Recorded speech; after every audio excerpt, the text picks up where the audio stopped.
ಎಕ್ಸೆಲ್‌ನಲ್ಲಿ ಡೇಟಾನ ಒಂದು ಆರ್ಡರಲ್ಲಿ ಅರೇಂಜ್ ಮಾಡಿದಾಗ ನಮಗೆ ಅನಾಲಿಸಿಸ್‌ಗೆ ಮತ್ತೆ ಡೇಟಾನ ಆಕ್ಸೆಸ್ ಮಾಡೋದಕ್ಕೆ ತುಂಬ ಹೆಲ್ಪ್ ಆಗುತ್ತೆ. ಫಾರ್ ಎಕ್ಸಾಂಪಲ್ ನಾವು ಸ್ಟೂಡೆಂಟ್ ಅಟೆಂಡೆನ್ಸ್ ರಿಜಿಸ್ಟರ್ನ ನೋಡಿದಾಗ ಯೂಶುವಲ್ ಆಗಿ ಅದು ಆಲ್ಫಾಬೆಟಿಕಲ್ ಆರ್ಡರ್ ಅಂದರೆ ಸ್ಟೂಡೆಂಟ್ಸ್ ಹೆಸರು ಆಲ್ಫಾಬೆಟಿಕಲ್ ಆಗಿ ಆರ್ಡರಲ್ಲಿರುತ್ತೆ.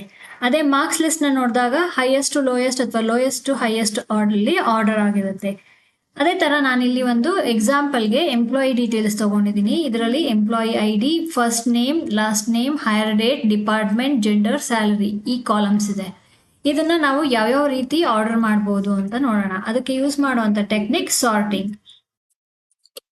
ಎಕ್ಸೆಲಲ್ಲಿ ಎರಡು ಥರ ಸಾರ್ಟಿಂಗ್ ಅವೈಲಬಲ್ ಇದೆ. ಒಂದು ಸಿಂಗಲ್ ಲೆವೆಲ್, ಇನ್ನೊಂದು ಮಲ್ಟಿ ಲೆವೆಲ್. ಸಿಂಗಲ್ ಲೆವೆಲ್ ಅಂತ ಅಂದರೆ ಯಾವುದಾದ್ರೂ ಒಂದು ಕಾಲಮ್ ಮೇಲೆ ಡೇಟಾನ ಸಾರ್ಟ್ ಮಾಡೋದು. ಇಲ್ಲಿ ನೋಡ್ಬೋದು ನೀವು ಎಂಪ್ಲಾಯಿ ಐ ಡಿ ಮೇಲೆ ಸಾರ್ಟ್ ಆಗಿದೆ ಆಲ್ರೆಡಿ ಡೇಟಾ. ಅಂದರೆ ಎಂಪ್ಲಾಯಿ ಐ ಡಿ 1ಇಂದ 1000 ಅಸೆಂಡಿಂಗ್ ಆರ್ಡರಲ್ಲಿ ಸಾರ್ಟ್ ಆಗಿ ಡೇಟಾ ಇಲ್ಲಿ ಡಿಸ್ಪ್ಲೇ ಆಗ್ತಾ ಇದೆ. ಮಲ್ಟಿ ಲೆವೆಲ್ ಸಾರ್ಟಿಂಗ್ ಅಂತ ಅಂದರೆ ಎರಡು ಅಥವಾ ಎರಡಕ್ಕಿಂತ ಹೆಚ್ಚು ಕಾಲಮ್ನ ಯೂಸ್ ಮಾಡಿ ಸಾರ್ಟ್ ಮಾಡೋದನ್ನು ನಾವು ಮಲ್ಟಿ ಲೆವೆಲ್ ಸಾರ್ಟಿಂಗ್ ಅಂತ ಕರಿತೀವಿ. ಅದನ್ನು ಒಂದೊಂದಾಗೆ ನೋಡೋಣ ಇವಾಗ.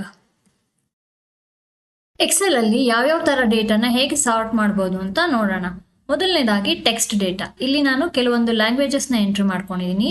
ಆ ಲ್ಯಾಂಗ್ವೇಜಸ್ ಇರುವಂಥ ರೇಂಜ್ನ ಸೆಲೆಕ್ಟ್ ಮಾಡಿಕೊಂಡು ನಾನಿಲ್ಲಿ ಸಾರ್ಟ್ ಮಾಡೋಕ್ಕೆ ಯೂಸ್ ಮಾಡ್ತಿರೋದು ಡೇಟಾ ಟ್ಯಾಬಲ್ಲಿರೋ ಸಾರ್ಟ್ ಆ್ಯಂಡ್ ಫಿಲ್ಟರ್ ಗ್ರೂಪಲ್ಲಿ ಲೆಫ್ಟ್ ಸೈಡ್ ಗ್ರೂಪಲ್ಲಿ ಏನಿದೆ ಸಾರ್ಟಿಂಗ್, ಇದು 3 ಐಕಾನ್ಸ್ ಏನಿದೆ ಸಾರ್ಟಿಂಗಿಗೆ ಯೂಸ್ ಮಾಡ್ಬೋದು. ನಾನು ಟೆಕ್ಸ್ಟ್ ಡೇಟಾನ ಸೆಲೆಕ್ಟ್ ಮಾಡ್ಕೊಂಡಿದ್ದೀನಿ. ಎ ಟು ಝೆಡ್ ಅಂತ ಏನಿದೆ ಇಲ್ಲಿ AZ ಅಂತ ಐಕಾನ್ ಅದನ್ನ ಮೇಲೆ ಪ್ಲೇಸ್ ಮಾಡಿದಾಗ ಎಕ್ಸೆಲ್ ಆಟೋಮ್ಯಾಟಿಕ್ಕಾಗಿ ಐಡೆಂಟಿಫೈ ಮಾಡುತ್ತೆ ಇದು ಟೆಕ್ಸ್ಟ್ ಡೇಟಾ. ಇದನ್ನು A to Z ಅಥವಾ Z to A ಆರ್ಡರಲ್ಲಿ ಸಾರ್ಟ್ ಮಾಡಬೇಕು ಅಂತ. AZನ ಸೆಲೆಕ್ಟ್ ಮಾಡ್ಕೊಂಡಾಗ ನೀವು ನೋಡ್ಬೋದು ಟೂಲ್ ಟಿಪ್ಪಲ್ಲಿ ಸಾರ್ಟ್ A to Z ಅಂತ ತೋರಿಸುತ್ತೆ. ಅದೇ ನಾನು ZA ಅಂತ ಇರೋವಂಥ ಐಕಾನ್ನ ಸೆಲೆಕ್ಟ್ ಮಾಡ್ಕೊಂಡಾಗ ಸಾರ್ಟ್ Z to A ಅಂತ ತೋರಿಸುತ್ತೆ. ನಾನು AZ ಇರೋ ಅಂಥ ಐಕಾನ್ನ ಕ್ಲಿಕ್ ಮಾಡಿದಾಗ ನೀವು ನೋಡ್ಬೋದು ಇದು ಆಲ್ಫಾಬೆಟಿಕಲ್ ಆರ್ಡ್ರಲ್ಲಿ ಸಾರ್ಟ್ ಆಗಿದೆ. ಅದೇನೇ ನಾನು ZAನ ಸೆಲೆಕ್ಟ್ ಮಾಡಿಕೊಂಡಾಗ Z to A alphabetical order reverse ಆಯಿತು. ಅದೇ ಥರ ನಾನು ನ್ಯೂಮರಿಕ್ ಡೇಟಾನ ಸೆಲೆಕ್ಟ್ ಮಾಡ್ಕೊತೀನಿ. ನ್ಯೂಮರಿಕ್ ಡೇಟಾ ಇರೋವಂಥ ರೇಂಜ್ನ ಸೆಲೆಕ್ಟ್ ಮಾಡಿಕೊಂಡು ನಾನು ಅದೇ AZ ಮೇಲೆ ಪ್ಲೇಸ್ ಮಾಡಿದಾಗ ಮೌಸ್ ಪಾಯಿಂಟರ್ನ ಕೆಳಗಡೆ ನಿಮಗೆ ಟೂಲ್ ಟಿಪ್ ಚೇಂಜ್ ಆಗುತ್ತೆ. ಎಕ್ಸೆಲ್ ಇದನ್ನು ನ್ಯೂಮರಿಕ್ ಡೇಟಾ ಅಂತ ಐಡೆಂಟಿಫೈ ಮಾಡಿರೋದ್ರಿಂದ ನಮಗೆ ಟೂಲ್ ಟಿಪ್ಪಲ್ಲಿ ಆಟೋಮ್ಯಾಟಿಕ್ಕಾಗಿ ಚೇಂಜ್ ಆಗುತ್ತೆ. ರೇಂಜ್ನ ಸೆಲೆಕ್ಟ್ ಮಾಡಿಕೊಂಡಾಗ ಸಾರ್ಟ್ ಸ್ಮಾಲೆಸ್ಟ್ ಟು ಲಾರ್ಜೆಸ್ಟ್ ಅಂತ. ಅದೇ ಥರ ZAನ ಸೆಲೆಕ್ಟ್ ಮಾಡಿಕೊಂಡಾಗ ಲಾರ್ಜೆಸ್ಟ್ ಟು ಸ್ಮಾಲೆಸ್ಟ್ ಅಂತ ತೋರಿಸುತ್ತೆ. ನ್ಯೂಮರಿಕ್ ಡೇಟಾನ ನೀವು ಎಲ್ಲೇ ಸೆಲೆಕ್ಟ್ ಮಾಡಿಕೊಂಡ್ರು ಈ ಎರಡು ಐಕಾನ್ ಮೇಲೆ ಪ್ಲೇಸ್ ಮಾಡಿದಾಗ ಅದು ಐಡೆಂಟಿಫೈ ಮಾಡುತ್ತೆ ಇದರ ಲಾರ್ಜೆಸ್ಟ್ ಟು ಸ್ಮಾಲೆಸ್ಟ್ ಸಾರ್ಟ್ ಮಾಡಬೇಕು ಇಲ್ಲ ಸ್ಮಾಲೆಸ್ಟ್ ಟು ಲಾರ್ಜೆಸ್ಟ್ ಸಾರ್ಟ್ ಮಾಡಬೇಕು ಅಂತ. ನಾನು ಇಲ್ಲಿ AZನ ಕ್ಲಿಕ್ ಮಾಡಿದಾಗ ನೀವು ನೋಡ್ಬೋದು ಆಟೋಮ್ಯಾಟಿಕ್ಕಾಗಿ ಲೋಯೆಸ್ಟ್ ವ್ಯಾಲ್ಯೂ ಮೇಲೆ ಬಂತು, ಹೈಯೆಸ್ಟ್ ವ್ಯಾಲ್ಯೂ ಕೆಳಗಡೆ ಬಂತು. ಅದನ್ನೇ ನಾನು ಉಲ್ಟಾ ಮಾಡಬೇಕು ಅಂತ ಅಂದಾಗ ಲಾರ್ಜೆಸ್ಟ್ ಟು ಸ್ಮಾಲೆಸ್ಟ್ ಅಂದರೆ ರಿವರ್ಸ್ ಮಾಡಬೇಕು ಅಂತ ಅಂದಾಗ ZAನ ಕ್ಲಿಕ್ ಮಾಡಿದಾಗ ಅದು ರಿವರ್ಸ್ ಆರ್ಡರಲ್ಲಿ ಅಂದರೆ ಡಿಸೆಂಡಿಂಗ್ ಆರ್ಡರಲ್ಲಿ ಸಾರ್ಟ್ ಆಯಿತು. ಅದೇ ಥರ ನಾವು ಡೇಟ್ ವ್ಯಾಲ್ಯೂಸ್ ಇರುವಂಥ ರೇಂಜ್ನ ಸೆಲೆಕ್ಟ್ ಮಾಡಿಕೊಂಡಾಗ ಇಲ್ಲಿ ನೀವು ನೋಡ್ಬೋದು ಅದೇ AZ ಐಕಾನ್ ಮೇಲೆ ನಾನು ಪ್ಲೇಸ್ ಮಾಡಿದಾಗ ಓಲ್ಡೆಸ್ಟ್ ಟು ನ್ಯೂಯೆಸ್ಟ್, ಡೇಟ್ ನಮಗೆ ಐದರ್ ಓಲ್ಡೆಸ್ಟ್ ಇರುತ್ತೆ ನ್ಯೂಯೆಸ್ಟ್ ಇರುತ್ತೆ. ಸೊ ಹಾಗಾಗಿ AZನ ಸೆಲೆಕ್ಟ್ ಮಾಡಿದಾಗ ಓಲ್ಡೆಸ್ಟ್ ಟು ನ್ಯೂಯೆಸ್ಟ್ ತೋರಿಸುತ್ತೆ. ZAನ ಸೆಲೆಕ್ಟ್ ಮಾಡಿದಾಗ ಟೂಲ್ ಟಿಪ್ಪಲ್ಲಿ ನ್ಯೂಯೆಸ್ಟ್ ಟು ಓಲ್ಡೆಸ್ಟ್ ಅಂತ ತೋರಿಸುತ್ತೆ. ಈಗ ನಾನು AZನ ಸೆಲೆಕ್ಟ್ ಮಾಡಿದಾಗ ಓಲ್ಡೆಸ್ಟ್ ಡೇಟ್ ಅಂದರೆ ಹಳೆ ಡೇಟ್ ಫಸ್ಟ್ ಬರುತ್ತೆ, ಅದಾದ್ಮೇಲೆ ಅದ್ರ ಕೆಳಗಡೆ ಹೊಸ ಡೇಟ್ಗಳು ಸಾರ್ಟ್ ಆಗುತ್ತೆ. ನೆಕ್ಸ್ಟ್ ಅದನ್ನೇ ನಾನು ZA ಮಾಡಿದಾಗ ಹೊಸ ಡೇಟ್ಗಳ ಮೇಲೆ ಬರುತ್ತೆ, ಹಳೆ ಡೇಟ್ಗಳು ಕೆಳಗಡೆ ಹೋಗುತ್ತೆ, ಅಂದರೆ ರಿವರ್ಸ್ ಆರ್ಡರಲ್ಲಿ ಸಾರ್ಟ್ ಆಗುತ್ತೆ. ಇದನ್ನ ನಾವು ಈ ಸಾರ್ಟಿಂಗ್ ಟೆಕ್ನಿಕ್ನ ಒಂದು ಟೇಬಲ್ ಮೇಲೆ ಹೇಗೆ ಯೂಸ್ ಮಾಡೋದು ಅಂತ ನೋಡೋಣ. ಇಲ್ಲಿರೋ data set already employee I D ಮೇಲೆ ಸಾರ್ಟ್ ಆಗಿದೆ. ಅಂದರೆ ಎಂಪ್ಲಾಯಿ ಐ ಡಿ 1ಇಂದ 1000 ಅಸೆಂಡಿಂಗ್ ಆರ್ಡರ್ಲಿ ಸಾರ್ಟ್ ಆಗಿದೆ. ಅದರ ರಿಲೇಟೆಡ್ ಡೇಟಾ ನೀವು ಪಕ್ಕದ ಕಾಲಮ್ಸಲ್ಲಿ ನೋಡ್ಬೋದು. ಸಪೋಸ್ ನನಗೆ ಫಸ್ಟ್ ನೇಮ್ ಪ್ರಕಾರ ಸಾರ್ಟ್ ಆಗಬೇಕಂದ್ರೆ ಆಲ್ಫಾಬೆಟಿಕಲ್ ಆರ್ಡರಲ್ಲಿ ಸಾರ್ಟ್ ಆಗಬೇಕು ಅಂತ ಅಂದರೆ ನಾನು ಈ ಕಾಲಮ್ನ ಸೆಲೆಕ್ಟ್ ಮಾಡಿಕೊಂಡು AZ ಅಂತ ಏನಿದೆ ಅದನ್ನು ಕ್ಲಿಕ್ ಮಾಡ್ಬೋದು. ಅದನ್ನು ಕ್ಲಿಕ್ ಮಾಡಿದಾಗ ನನಗೆ ಎಕ್ಸೆಲ್ ಒಂದು ವಾರ್ನಿಂಗ್ ಕೊಡ್ತಾ ಇದೆ, ಎಕ್ಸ್ಪ್ಯಾಂಡ್ ದಿಸ್ ಸೆಲೆಕ್ಷನ್. ಅಂದರೆ ಇದರಲ್ಲಿ ಅಕ್ಕಪಕ್ಕ ಡೇಟಾ ಇದೆ, ಅದಕ್ಕೆ ರಿಲೇಟೆಡ್ ಆಗಿರ್ಬೋದು. ಸೊ ಆ ಸಾರ್ಟಿಂಗ್ನ ಎಕ್ಸ್ಪ್ಯಾಂಡ್ ಮಾಡಬೇಕಾ ಪಕ್ಕದ ಕಾಲಮ್ಸ್ಗೆ ಅಥವಾ ಬರೀ ಈ ಕರೆಂಟ್ ಸೆಲೆಕ್ಟ್ ಆಗಿರೋ ಕಾಲಮ್ ಮೇಲೆ ಸಾರ್ಟ್ ಆಗಬೇಕಾ ಅಂತ. ನಾನು ಸಪೋಸ್ ಬೈ ಮಿಸ್ಟೇಕ್ ಏನಾದರೂ ಕೆಳಗಡೆ ಇರೋ ಆಪ್ಷನ್ ಬಟನ್ನ ಸೆಲೆಕ್ಟ್ ಮಾಡಿಕೊಂಡ್ರೆ continue with the current selection ಅಂದರೆ ಇಲ್ಲಿ ಒಂದು ಪ್ರಾಬ್ಲಮ್ ಆಗುತ್ತೆ, ಅಂದರೆ ಡೇಟಾ ಮಿಸ್ ಮ್ಯಾಚ್ ಆಗುತ್ತೆ. ಯಾವ ಥರ ಅಂತಂದರೆ ಸಾರ್ಟ್ ಅಂತ ಕ್ಲಿಕ್ ಮಾಡಿದಾಗ ಬರೀ ಫಸ್ಟ್ ನೇಮ್ ಅಂತ ಏನಿದೆ ಕಾಲಮ್ ಅದು ಮಾತ್ರ ಆಲ್ಫಾಬೆಟಿಕಲ್ ಆರ್ಡ್ರಲ್ಲಿ ಸಾರ್ಟ್ ಆಗುತ್ತೆ. ಬಟ್ ಎಂಪ್ಲಾಯಿ ಐ ಡಿ ಅವ್ರದ್ದು ಅದೆಲ್ಲ ಬೇರೆಯವ್ರದ್ದು ಮಿಸ್ ಮ್ಯಾಚ್ ಆಗಿ ಬರುತ್ತೆ. ಸೊ ಅದನ್ನು ಅವಾಯ್ಡ್ ಮಾಡೋದಕ್ಕೆ ನಾವಿಲ್ಲಿ ಕೇರ್ಫುಲ್ ಆಗಿರ್ಬೇಕು. ಯಾವಾಗಲೂ ಒಂದೇ ಸಿಂಗಲ್ ಕಾಲಮ್ನ ಸೆಲೆಕ್ಟ್ ಮಾಡಿಕೊಂಡು ಟೇಬಲ್ನ ಸಾರ್ಟ್ ಮಾಡ್ತಿದ್ದೀವಿ ಅಂದರೆ ಅದನ್ನು ಸಾರ್ಟ್ ಮಾಡಬೇಕಾದ್ರೆ ಎಕ್ಸ್ಪ್ಯಾಂಡ್ ದ ಸೆಲೆಕ್ಷನ್ಸ್ ಟಿಕ್ ಆಗಿರಬೇಕು. ಇವಾಗ ನಾನು ಸಾರ್ಟ್ ಅಂತ ಕ್ಲಿಕ್ ಮಾಡಿದ ತಕ್ಷಣ ನೀವು ನೋಡ್ಬೋದು ಇಲ್ಲಿ ಫಸ್ಟ್ ಹೆಸರು ಎಂಪ್ಲಾಯಿ 1ಗೆ ಬೆರ್ರಿ ಅಂತ ಇದೆ. ಆಮೇಲೆ ಅದರ department sports female 1,54,864 rupees salary ಇದೆ. ಸಾರ್ಟ್ ಅಂತ ಕೊಟ್ಟಾಗ ಆಲ್ಫಾಬೆಟಿಕಲ್ ಆರ್ಡ್ರಲ್ಲಿ ಸಾರ್ಟ್ ಆಯಿತು. ಸಪೋಸ್ ನಾನು ಬೆರ್ರಿ ಅನ್ನೋ ಡೇಟಾನ ಹುಡುಕಿ ಚೆಕ್ ಮಾಡಿದಾಗ ಇಲ್ಲಿ ನೋಡ್ಬೋದು ನೀವು ಎಂಪ್ಲಾಯಿ ಐ ಡಿ 1 ಏನಿತ್ತು ಅದು ಅದೇ ಎಂಪ್ಲಾಯಿಗೆ ಸಾರ್ಟ್ ಆಗಿ ಅದ್ರ ಜೊತೆಗೆ ಬಂದಿದೆ. ಅದ್ರ ಜೊತೆಗೆ ಹೈಯರ್ ಡೇಟ್, ಡಿಪಾರ್ಟ್ಮೆಂಟ್, ಜೆಂಡರ್ ಮತ್ತು ಸ್ಯಾಲ್ರಿ ಕೂಡ ಸಾರ್ಟ್ ಆಗಿದೆ. ಇದು ನಾವು ಟೇಬಲಲ್ಲಿರೋ ಡೇಟಾ ಅಥವಾ ಒಂದು ಡೇಟಾ ಸೆಟ್ಟಲ್ಲಿರೋ ಡೇಟಾನ ಸಾರ್ಟ್ ಮಾಡಬೇಕಾದ್ರೆ ನಾವು ಯೂಸ್ ಮಾಡೋ ಅಂಥ ಟೆಕ್ನಿಕ್ಕು.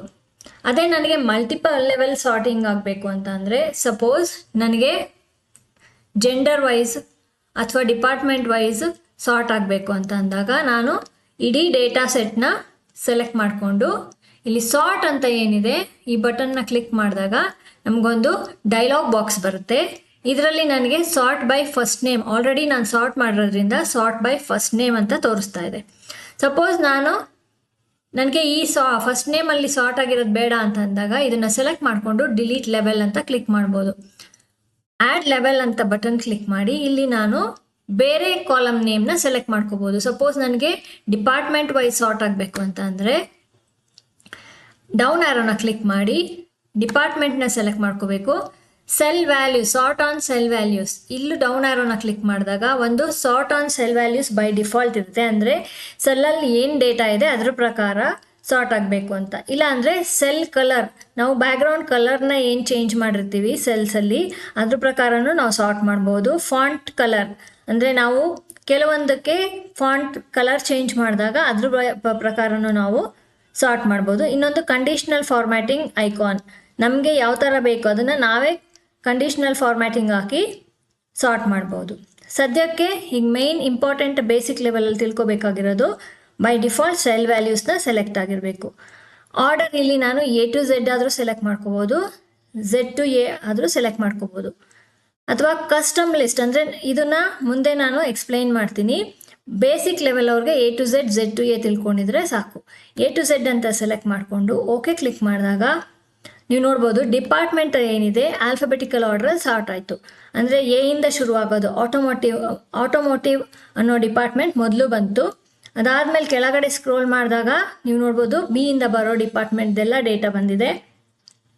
ಅದೇ ಥರ ಬುಕ್ಸ್, ಕ್ಯಾಂಪಿಂಗ್, ಚಿಲ್ಡ್ರನ್ ಕ್ಲೋತಿಂಗ್ ನೀವು ನೋಡ್ಬೋದು ಕೆಳಗಡೆ ಸ್ಕ್ರೋಲ್ ಮಾಡಿದಾಗ ಆಲ್ಫಾಬೆಟಿಕಲ್ ಆರ್ಡ್ರಲ್ಲಿ ಡಿಪಾರ್ಟ್ಮೆಂಟ್ ಕೂಡ ಸಾರ್ಟ್ ಆಗಿದೆ. ಸಪೋಸ್ ನನಗೆ ಮಲ್ಟಿ ಲೆವೆಲ್ ಸಾರ್ಟಿಂಗ್ ಮಾಡಬೇಕು ಅಂತ ಅಂದರೆ ಸೇಮ್ ಅದೇ ಥರ ನಾನು ಕಂಟ್ರೋಲ್ A ಕೀ ಪ್ರೆಸ್ ಮಾಡಿ ಸಾರ್ಟ್ ಅಂತ ಏನಿದೆ ಅದೇ ಬಟನ್ನ ಕ್ಲಿಕ್ ಮಾಡಿ ಇಲ್ಲಿ ನೀವು ನೋಡ್ಬೋದು ಆಲ್ರೆಡಿ ಡಿಪಾರ್ಟ್ಮೆಂಟ್ ವೈಸ್ ಸಾರ್ಟ್ ಆಗಿದೆ. ಸಪೋಸ್ ನನಗೆ ಆ ಪರ್ಟಿಕ್ಯುಲರ್ ಡಿಪಾರ್ಟ್ಮೆಂಟಲ್ಲಿ ಸೀನಿಯರ್ ಯಾರು ಅಂತ ತಿಳ್ಕೊಬೇಕು ಅಂದರೆ ನಾನು ಆ ಪರ್ಟಿಕ್ಯುಲರ್ ಡಿಪಾರ್ಟ್ಮೆಂಟ್ ಆದಮೇಲೆ ನೆಕ್ಸ್ಟ್ ಸೆಲೆಕ್ಟ್ ಮಾಡ್ಕೊಬೇಕಾಗಿರೋದು ಹೈಯರ್ ಡೇಟ್. ಅಂದರೆ ನಾವು ಇಲ್ಲಿವರೆಗೆ ಬರೀ ಒಂದು ಕಾಲಮ್ ಮೇಲೆ ಸಾರ್ಟ್ ಮಾಡಿ ನೋಡ್ತಾ ಇದ್ವಿ. ಇವಾಗ ಮಲ್ಟಿ ಲೆವೆಲ್ ಸಾರ್ಟಿಂಗಲ್ಲಿ 2-3 ಕಾಲಮ್ ಮೇಲೆ ನಾವು ಒಟ್ಟಿಗೆ ಸಾರ್ಟ್ ಮಾಡ್ಬೋದು.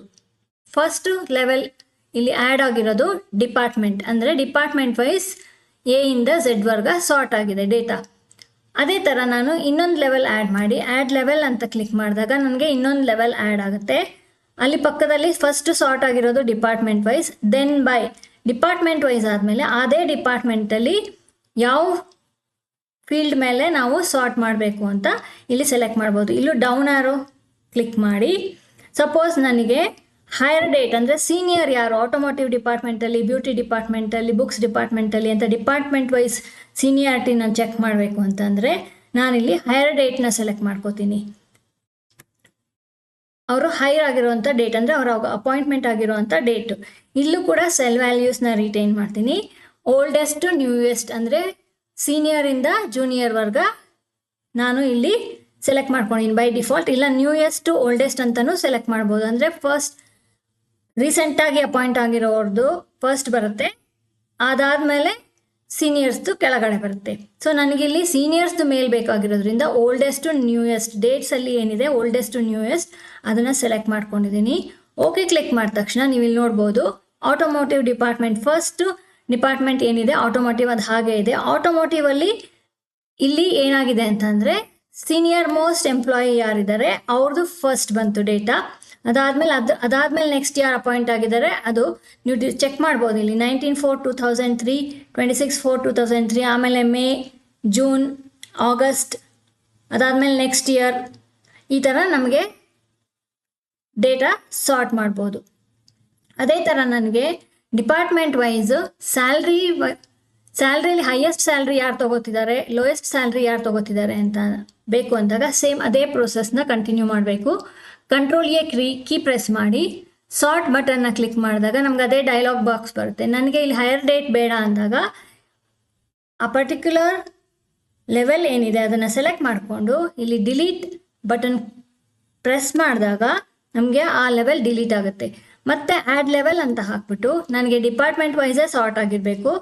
ಇಲ್ಲಿ ನನಗೆ ಸ್ಯಾಲ್ರಿ ವೈಸ್ ಸಾರ್ಟ್ ಆಗಬೇಕು. ನೆಕ್ಸ್ಟ್ ಲೆವೆಲ್ ಆಟೋಮೋಟಿವ್ ಡಿಪಾರ್ಟ್ಮೆಂಟಲ್ಲಿ ಹೈಯೆಸ್ಟ್ ಸ್ಯಾಲ್ರಿ ಯಾರು ಮತ್ತು ಲೋಯೆಸ್ಟ್ ಸ್ಯಾಲ್ರಿ ಲಾಸ್ಟಿಗೆ ಬರಬೇಕು. ಹೈಯೆಸ್ಟಿಂದ ಲೋಯೆಸ್ಟ್ ಸಾರ್ಟ್ ಆಗಬೇಕು ಅಂದಾಗ ನಾನಿಲ್ಲಿ ಸೆಲೆಕ್ಟ್ ಮಾಡ್ಕೊಬೇಕಾಗಿರೋ ಕಾಲಮ್ ನೇಮ್ ಸ್ಯಾಲರಿನ ಸೆಲೆಕ್ಟ್ ಮಾಡಿಕೊಂಡು ಬೈ ಡಿಫಾಲ್ಟ್ ಅದು ನ್ಯೂಮರಿಕ್ ಡೇಟಾ ಆಗಿರೋದ್ರಿಂದ ಸ್ಮಾಲೆಸ್ಟ್ ಟು ಲಾರ್ಜೆಸ್ಟ್ ತೋರಿಸುತ್ತೆ.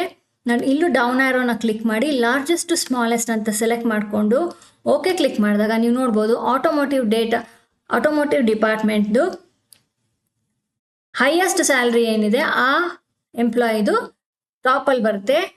ಅದು ಡಿಸೆಂಡಿಂಗ್ ಆರ್ಡ್ರಲ್ಲಿ ಸಾರ್ಟ್ ಆಗಿ ಲೋಯೆಸ್ಟ್ ಸ್ಯಾಲ್ರಿ ಏನಿದೆ ಆಟೋಮೋಟಿವ್ ಡಿಪಾರ್ಟ್ಮೆಂಟ್ದು ಇಲ್ಲಿ ಕೆಳಗಡೆ ತೋರಿಸುತ್ತೆ. ಅದಾದಮೇಲೆ ನೆಕ್ಸ್ಟ್ ಡಿಪಾರ್ಟ್ಮೆಂಟ್ ಕಂಟಿನ್ಯೂ ಆಗುತ್ತೆ. ಅಲ್ಲಿ ಆ ಡಿಪಾರ್ಟ್ಮೆಂಟ್ದು ಹೈಯೆಸ್ಟ್ ಸ್ಯಾಲ್ರಿಯಿಂದ ಲೋಯೆಸ್ಟ್ ವರ್ಗ, ಅದೇ ಥರ ನೆಕ್ಸ್ಟ್ ಡಿಪಾರ್ಟ್ಮೆಂಟ್ಗೂ ಅದೇ ಥರ ಹೈಯೆಸ್ಟಿಂದ ಲೋಯೆಸ್ಟ್ ವರ್ಗ ಡೇಟಾ ಸಾರ್ಟ್ ಆಗುತ್ತೆ.